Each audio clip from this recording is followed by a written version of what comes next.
Here's a real rabbit hole you can go down. Why does the public education system not teach the Declaration of Independence? They'll talk about all kinds of other things, but they will not discuss the American Declaration of Independence. Because the American Declaration of Independence very clearly says that it is the people's duty to overthrow a tyrannical government. The duty of the people to overthrow a tyrannical government. Therein lies the purpose of the Second Amendment. It's not about anything else.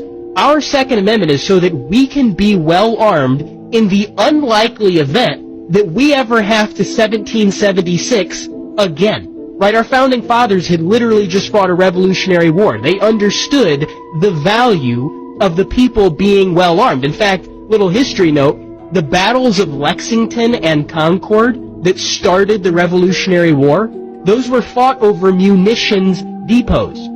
Lexington and Concord are where the colonists had their guns.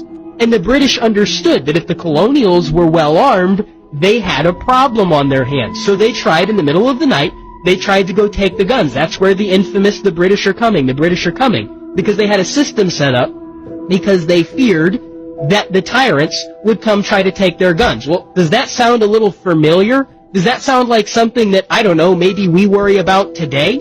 I think the reason they don't teach the Declaration of Independence to children is because if they did, it would red pill the crap out of a whole bunch of young people all across the country, because they would read the grievances of our founding fathers, and they would say, well, hang on, wait a minute, those are the exact same grievances that I have today. See, history never changes itself. It's cyclical. It just repeats over and over and over. And we're not that far off from history repeating itself again. And I think that that's the reason that they don't talk about the Declaration of Independence in our schools. In fact, you know, another reason that they don't discuss the Declaration of Independence in our schools is because the Declaration of Independence directly mentions the name of God Almighty multiple times.